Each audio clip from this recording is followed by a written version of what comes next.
One of the most powerful arguments against Islam comes from one of Muhammad's early scribes. Allah would give a revelation to his messenger Gabriel, then Gabriel would pass the revelation on to Muhammad, then Muhammad would recite the revelation to his followers, and they would try to memorize it. But memorizing it was difficult, so a scribe would write down the revelation.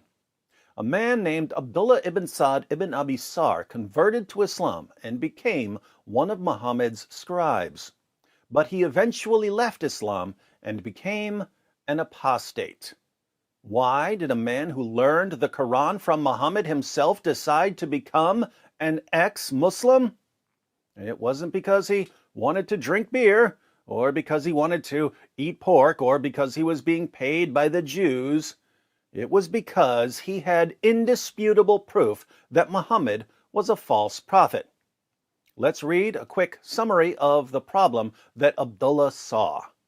A little context: when Muhammad conquered Mecca, he ordered his followers to execute specific people, even if these people took refuge inside the Kaaba. Abdullah ibn Ibn Abi Sarh was one of the people Muhammad ordered his followers to kill. Why did Muhammad demand Abdullah's head? This is from 23 Years by the Iranian scholar Ali Dashti. The last named on Muhammad's execution list, referring to Abdullah, had for some time been one of the scribes employed at Medina to write down the revelations. On a number of occasions, he had, with the Prophet's consent, changed the closing words of verses. For example, when the Prophet had said, "And God is mighty and wise," Abdullah ibn Abi Sarh suggested writing down, "knowing and wise," and the Prophet answered that there was no objection. Having observed a succession of changes of this type, Abdullah renounced Islam on the ground that the revelations, if from God, could not be changed at the prompting of a scribe such as himself. After his apostasy, he went to Mecca and joined the Qurayshites. So Muhammad would receive revelations and recite these revelations to Abdullah, his scribe, and Abdullah would say, in effect, "Why don't we write it like this instead?" And Muhammad would reply, "Fine, write it like that."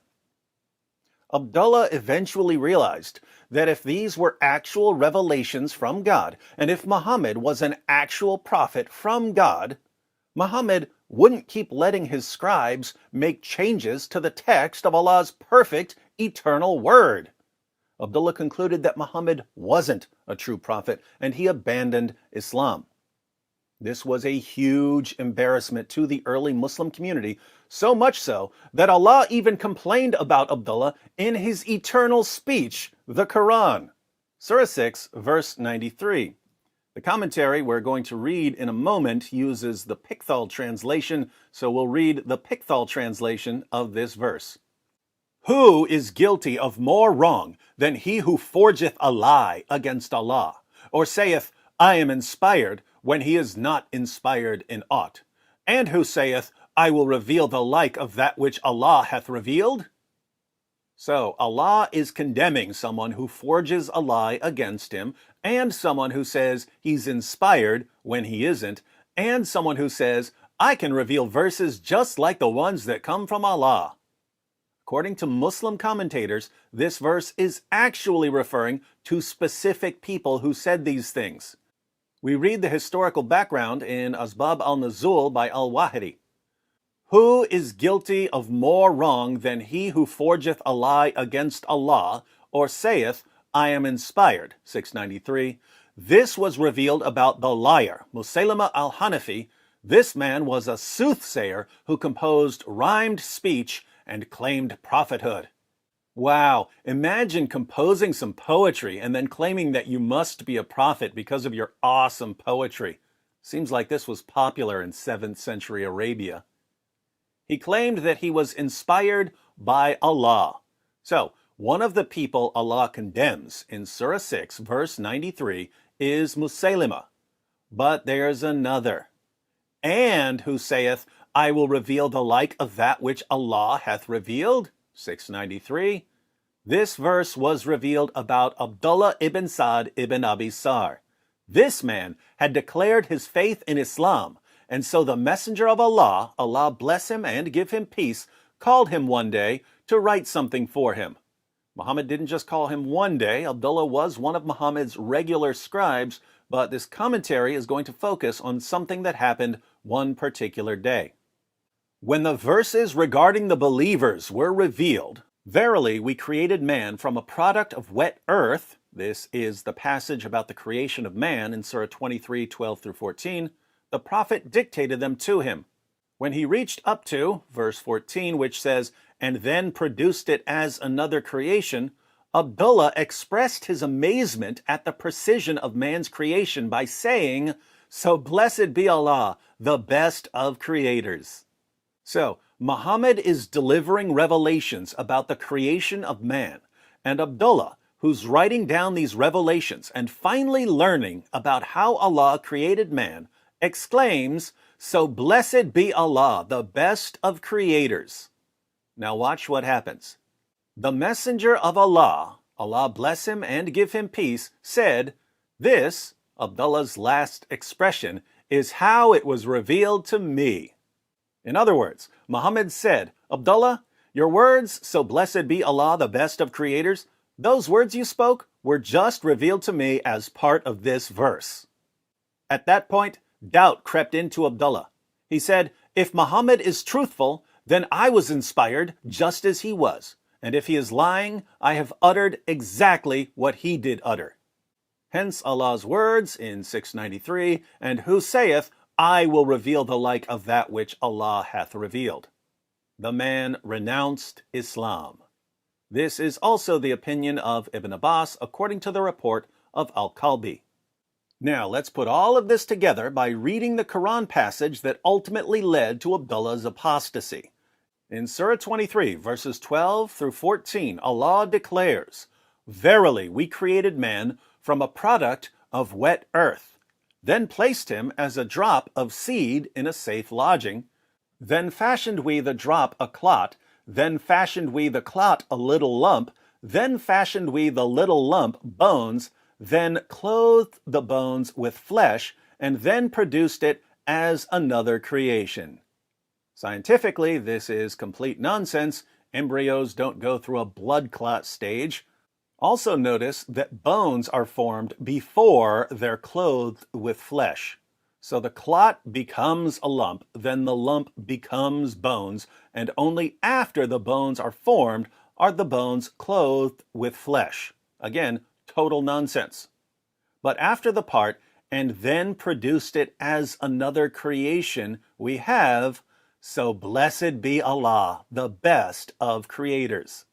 These words, so blessed be Allah, the best of creators, were blurted out by Muhammad's scribe, Abdullah Ibn Sa'd Ibn Abi Sarh, while he was writing down Muhammad's revelations about the creation of man. And when Abdullah blurted out, so blessed be Allah, the best of creators, Muhammad said, yes, put that in there. That's how it was revealed to me. You'll recall Abdullah's reaction when he learned that something he blurted out was included in Allah's eternal speech. At that point, doubt crept into Abdullah. He said, if Muhammad is truthful, then I was inspired just as he was. And if he is lying, I have uttered exactly what he did utter. Hence Allah's words, and who saith, I will reveal the like of that which Allah hath revealed. The man renounced Islam. Notice Abdullah's reasoning here. Abdullah thought to himself, there are two possibilities. Either Muhammad is truthful, he's actually getting revelations from Allah, or he's not truthful, he's a fraud. If Muhammad is truthful, if Muhammad is a true prophet, then I'm a true prophet too, because I said those words before Muhammad said them, which means that Allah must have revealed them to me too. But if Muhammad is not truthful, if he's just a deceiver claiming to be a prophet because of his poetry, then I can do that too, because Muhammad himself is taking my words and passing them off as revelations from Allah. Pretty solid argument. What did Abdullah do? The man renounced Islam. Abdullah became an apostate. But not for long, because Muhammad eventually conquered Mecca and demanded Abdullah's head for causing him so much embarrassment. Fortunately for Abdullah, he was Uthman's foster brother, so Uthman interceded for him. The story of how Abdullah survived is pretty hilarious. I'll make a separate video about that. But Abdullah was loyal to his foster brother Uthman for saving him. During the caliphate of Uthman, Abdullah even became the Muslim governor of Egypt.